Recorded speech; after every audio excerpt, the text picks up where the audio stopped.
투자자분들이 가장 많이 고민하시고 물어보는 질문 중에 하나는 바로 배당 성장주와 고배당 중에서 어디에 먼저 투자를 해야 할지 고민들을 정말 많이 하십니다.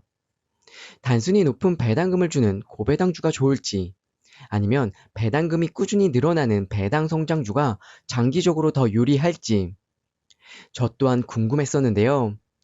특히 고배당주에서 받은 배당금을 다시 재투자할 때와 배당 성장주에 장기 투자했을 때 과연 얼마의 격차가 발생할 건지, 그리고 언제 배당 성장주의 배당률이 고배당주를 역전할지 오늘 그것에 대해서 한번 알아보도록 하겠습니다. 안녕하세요. 금융자산 10억이 목표인 우아한 짠테크TV의 웃짠입니다. 오늘도 투자에 도움이 되는 정보를 지금 바로 얻어가세요. 좋아요와 구독 그리고 따뜻한 댓글 항상 감사합니다.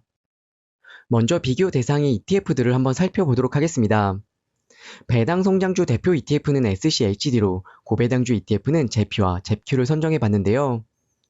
각 ETF의 현재 배당률을 보게 되면 SCHD는 3.7%, 제피는 7.6%, 그리고 잽큐는 10.2%입니다.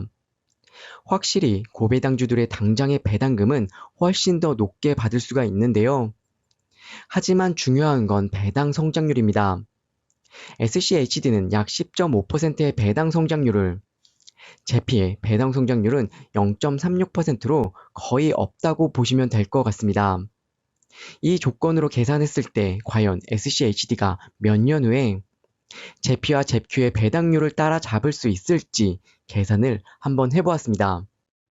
배당을 재투자하지 않는 조건에서 오직 배당 성장률만으로 계산을 해봤을 때 SCHD가 제피의 배당률을 역전하는 데는 고작 5년이 걸립니다. 잽큐의 경우에는 8년밖에 걸리지 않는다는 계산이 나오는데요. 어떤가요? 생각보다 그렇게 길지 않은 기간 동안에 배당 성장률이 높은 SCHD의 배당률이 고배당주의 배당률을 훌쩍 넘어설 수 있습니다. 그래서 많은 분들이 결국 배당 성장주에 투자를 해야 한다고 강조하는 가장 중요한 이유 중에 하나가 됩니다.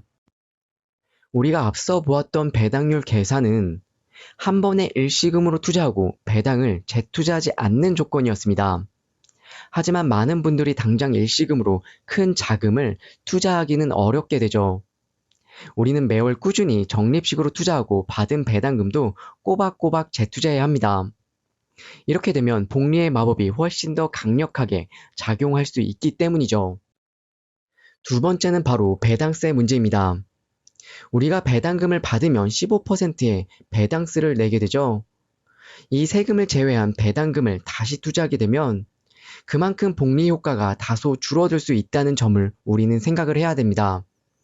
반면 배당 성장주의 경우에는 배당금 자체도 중요하지만 애초에 주가 성장 자체에 더 큰 초점도 둡니다. 즉 고배당주에 비해서 배당금을 재투자할 때 발생하는 배당세의 영향이 상대적으로 낮아진다는 장점을 갖고 있습니다. 이 두 가지를 고려했을 때도 SCHD가 여전히 고배당주보다 우위일지 한번 같이 확인해 보겠습니다. 첫 번째 시뮬레이션은 일시금으로 투자하고 받은 배당금을 전액 재투자했을 경우입니다. 이 경우 당연하겠지만 배당을 재투자하지 않았을 때보다 배당 성장주인 SCHD가 고배당주를 앞지르는데 더 긴 시간이 필요하다는 결과가 있을 것 같습니다. 구체적으로 보면 SCHD가 제피의 배당률을 넘어서는 시점은 12년이 지나서입니다. 잽큐의 경우에는 무려 27년이라는 긴 시간이 걸리게 되죠. 이 결과만 보면 받은 배당금을 다시 재투자했을 때 복리의 효과가 얼마나 강력하게 작용하는지 우리는 알 수가 있습니다. 두 번째 경우는 바로 대부분의 평범한 직장인들이 해당하는 시나리오입니다. 우리가 희망하는 배당금으로 안정적인 현금 흐름을 만들려면 한 번에 많은 돈이 아까처럼 필요합니다. 하지만 저와 같은 일반적인 사람들에게 당장 그만한 큰 목돈을 마련하기는 쉽지 않은 일입니다. 그렇기 때문에 우리는 매월 꾸준히 적립식으로 투자하고 받은 배당금은 빠짐없이 재투자하면서 차곡차곡 배당주를 모아가야 하죠. 그래야 우리가 원하는 현금 흐름을 결국 현실로 만들 수 있는 가장 확실한 방법이 될 거니까요. 말 그대로 시간에 투자를 하는 것입니다. 이 경우에는 앞선 시나리오보다 훨씬 더 많은 시간이 걸릴 것으로 예상되는데요.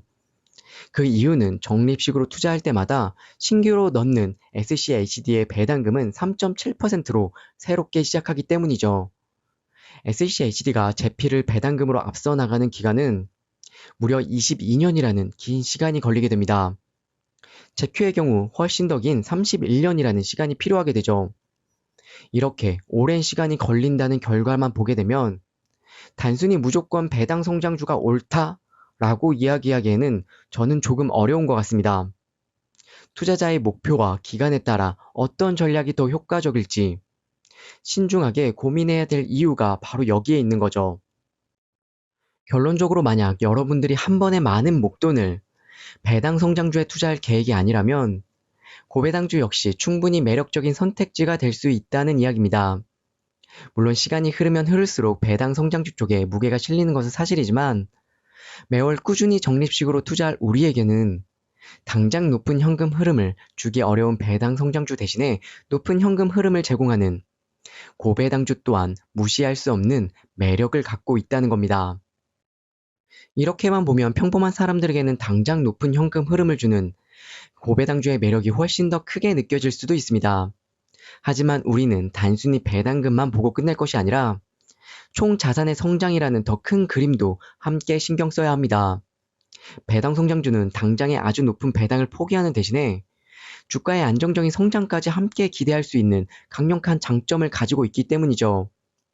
실질적으로 대표적인 배당 성장주인 SCHD, DGRO, VIG를 보면 배당을 제외한 지난 10년 동안 단순 주가 성장률만 보더라도 SCHD는 7.46%, DGRO는 9.27% 상승, VGI 또한 무려 9.74%라는 성장을 보여줬습니다. 반면에 고배당주의 경우 높은 배당률을 지급하는 대신에 주가 성장은 상대적으로 낮은 것은 어쩔 수 없는 현실입니다. 제피의 경우 지난 5년 연평균 주가 상승률은 1.71%였습니다. 제큐 또한 3년 연평균 수익률이 1.54%로 매우 낮은데요. 물론 제피와 제큐는 다른 ETF보다 상장 역사가 짧다는 점도 우리는 감안해야 합니다. 하지만 이처럼 배당을 많이 지급하는 커버드콜 전략 특성상 주가 상승률은 제한될 수밖에 없습니다. 결국 높은 배당을 받는 대신 잠재적인 주가 상승 여력을 일부 포기하는 트레이드 오프가 존재한다는 것을 우리 또한 명심해야 합니다. 만약 지금 당장 배당금으로 현금 흐름을 만들 필요가 없다면 먼저 주가 성장이 높은 종목으로 자산을 꾸준히 키워나가는 전략이 훨씬 더 유리합니다. 그리고 은퇴 시점이 다가와 안정적인 현금 흐름이 필요해질 때 그때 가서 고배당주로 갈아타는 거죠. 시간이 흐르면 흐를수록 양도세를 제외하더라도 이러한 전환 전략을 통해서 은퇴 시점에 훨씬 더 많은 배당금을 받을 수 있다는 계산이 나오는데요. 왜 젊을 때는 주가 성장률이 높은 종목에 투자를 하고 은퇴 시점에는 배당주로 갈아타야 하는지 궁금하시다면 이 영상을 꼭 한번 시청해보세요. 여러분의 투자 계획을 세우시는데 정말 큰 도움이 될 겁니다. 연금저축 계좌나 IS 계좌 같이 절세 계좌에서 투자를 시작한다면 더욱더 유리하겠죠? 과세 이혼 정책 때문인데요. 절세 계좌에서는 양도세 부담 없이 자유롭게 종목을 교체할 수 있다는 장점을 가지고 있습니다. 먼저 절세 계좌에서 미국 배당 다우존스 같은 배당 성장주에 투자를 하고 그 이후에 은퇴 시점에 한국판 커버드콜 고배당주에 투자를 하면서 현실적인 현금 흐름을 만들어낼 수가 있습니다. 오늘은 이렇게 평범한 직장인들이 고배당주 투자를 현실적으로 어떻게 바라봐야 할지 이야기를 나눠봤는데요. 개인적으로 고배당주도 배당 성장주처럼 장기적으로 투자해 볼 만한 가치가 있는 것 같습니다. 여러분들의 투자 고민에 조금이나마 도움이 되셨길 진심으로 바라는데요. 오늘의 이야기가 유익하셨다면 좋아요와 구독, 그리고 따뜻한 응원의 댓글 부탁드릴게요. 오늘도 끝까지 시청해 주셔서 정말 감사합니다.